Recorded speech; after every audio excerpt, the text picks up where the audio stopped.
اب امام پاک نے بڑی سنجیدگی کے ساتھ غور کیا، کیونکہ شریعت کا ایک مسئلہ ہے کہ جب کفر کا، ظلم کا، جبر کا نظام زبردستی نافذ کر دیا جائے، اچھا جہاں پر بھی یہ زبردستی والا لفظ آئے نا تو کوئی شخص بھی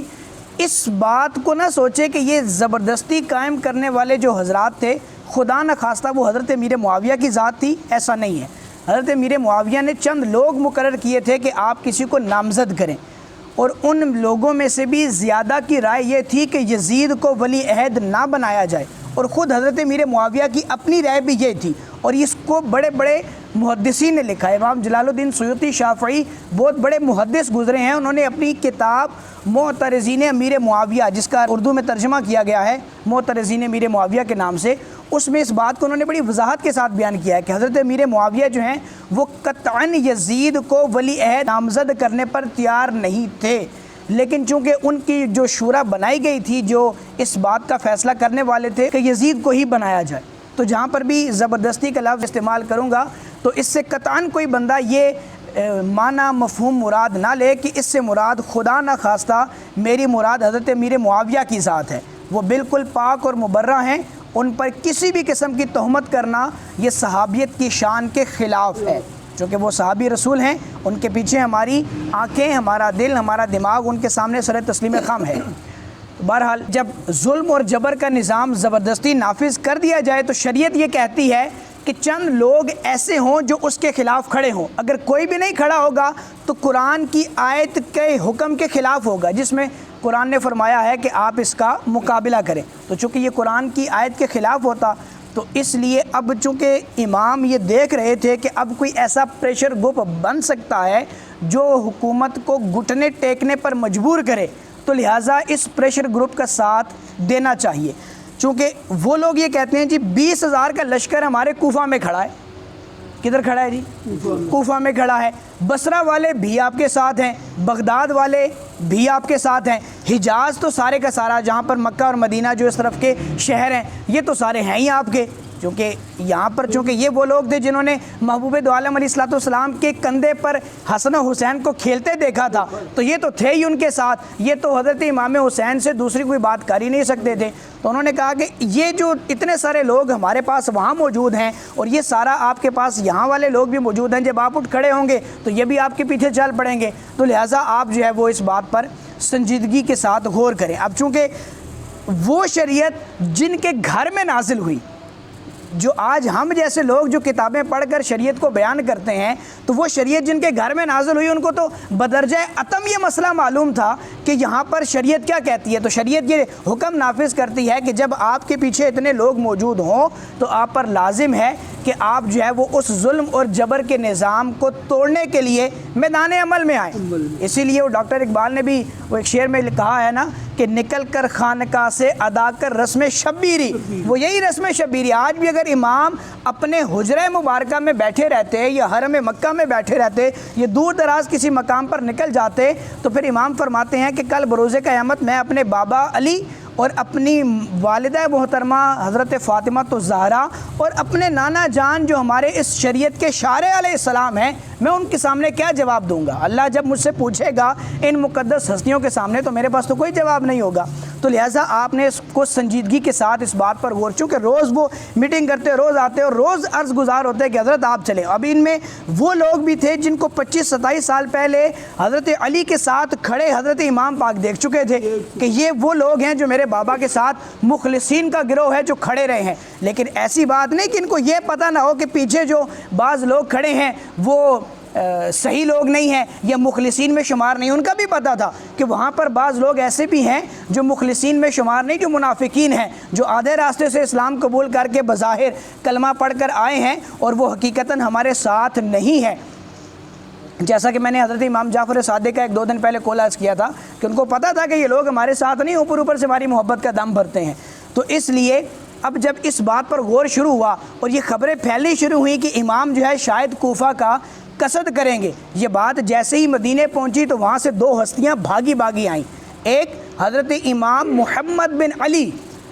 حضرت علی کے صاحبزادے جن کو امام حنیف بھی کہا جاتا ہے اور محمد بن حنفیہ بھی کہا جاتا ہے، آپ وہاں سے آئے، اپنے بیوی بچوں کے ساتھ آئے، اور دوسری ہستی حضرت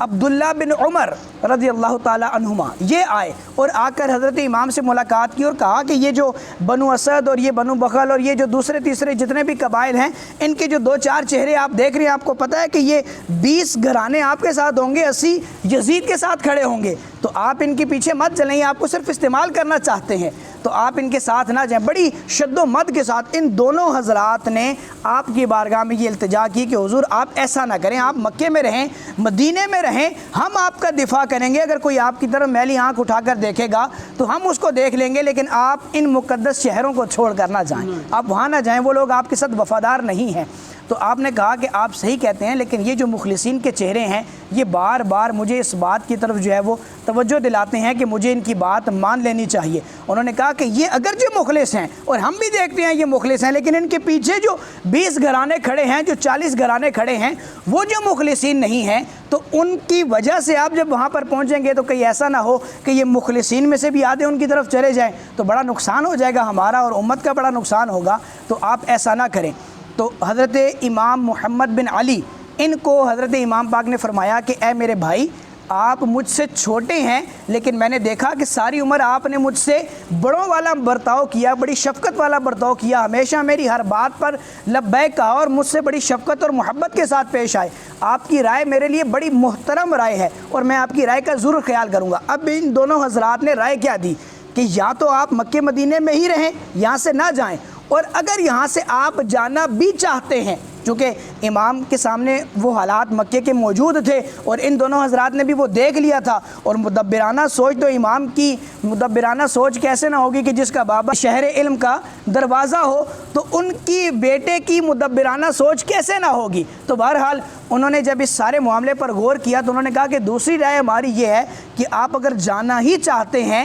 تو پھر یہاں سے 60 میل کا فاصلہ ہے، زیادہ فاصلہ بھی نہیں ہے، یہاں سے 60 میل کا فاصلہ ہے سمندر تک پہنچنے کا، وہاں سے آپ جو ہے وہ کسی بھی کشتی کے ذریعے سلطنت اسلامیہ سے نکل جائیں، آپ اس یزید کے ظلم و جبر سے دور چلے جائیں، جہاں پر کوئی آپ کو تنگ کرنے والا نہ ہو، کوئی یزید کو جاننے پہچاننے والا نہ ہو، آپ کچھ عرصہ وہاں پر رہیں، پھر آپ دیکھیں اگر اسلامی گورنمنٹ کا حالات سازگار ہوتے ہیں تو آپ واپس تشریف لے آئیے گا۔ تو انہوں نے کہا کہ میں آپ کی اس رائے پر ضرور غور کروں گا، لیکن یہ جو معاملات ہیں مجھے ان کو دیکھنا ہے۔ اب یہ دونوں حضرات یہاں سے واپس مدینے کی طرف تشریف لے گئے۔ اب یہاں پر ایک اعتراض اٹھتا ہے کہ بعض لوگوں کی طرف سے کہ بھئی حضرت عبداللہ بن عمر اگر اتنے ہی بہادر صحابی تھے تو انہوں نے امام کا ساتھ کیوں نہیں دیا، امام کے ساتھ کیوں نہیں گئے؟ پہلی بات تو یہ ہے کہ اس وقت تک ابھی یہ بات صحیح نافذ العمل نہیں ہوئی تھی، کسی کو پتہ نہیں تھا کہ امام جو ہیں وہ اس علاقے کو چھوڑ کر کوفہ کی طرف جانے کے لیے تیار ہوں گے یا نہیں، یہ بات ابھی کنفرم کسی کو معلوم نہیں تھی، امام کا اپنا فیصلہ بھی نہیں تھا۔ اور جب مدینے سے امام تشریف لائے تھے، میں پہلے بھی عرض کر چکا کہ جب مدینے سے تشریف لائے تھے تو وہاں تو آپ نے کسی کو کانوں کان خبر نہیں ہونے دی، بالکل رات کو چھپ چھپا کر آپ وہاں سے نکلے کہ کسی کو پتہ ہی نہ چلے اور میں حرم مکہ میں پہنچ جاؤں۔ تو اس لیے یہ بات بالکل صحیح نہیں ہے کہ حضرت عبداللہ بن عمر نے ان کا ساتھ نہیں دیا، اور بالفرض چلے اگر آپ اس بات کو اس طرف بھی لے کر جاتے ہیں تو پھر حضرت علی کے صاحبزادے محمد بن حنفیہ یا محمد بن علی ان کے بارے میں کیا کہیں گے؟ یہ بھی تو واپس چلے گئے، تو کیا علی کا صاحبزادہ بھی ڈر گیا؟ یہ سوچنے والی بات ہے نا کہ علی کا، چونکہ اس وقت یہ بات کسی کو پتہ ہی نہیں تھی کہ امام کوفہ کا سفر اختیار کریں گے یا نہیں کریں گے، ابھی تو امام سوچ و بچار میں تھے، تو اس لیے یہ دونوں ہستیاں جو ہیں وہ واپس مدینہ طیبہ واپس لوٹ گئیں، اور امام نے جو ہے وہ اس بات کا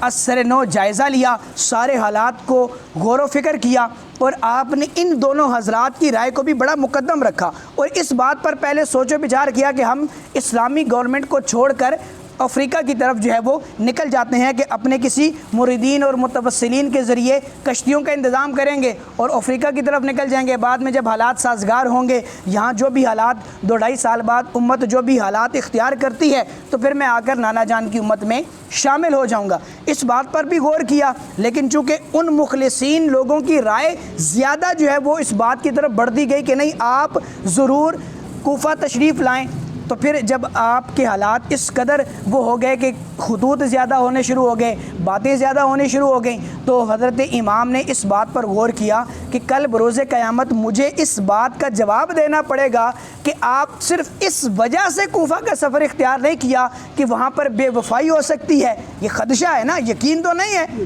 کسی کو اس وقت تک پتہ تو نہیں تھا کہ ان مخلصین کے ساتھ جو پیچھے 20,000 کا لشکر کھڑا ہوا ہے کیا وہ واقعی مخلصین کا ہے بھی یا نہیں. تو اس لیے انہوں نے یہ کیا کہ اب اس چیز کو زیادہ متحقق کرنے کے لیے, زیادہ اس بات کو جاننے کے لیے, اس بات کو مزید سمجھنے کے لیے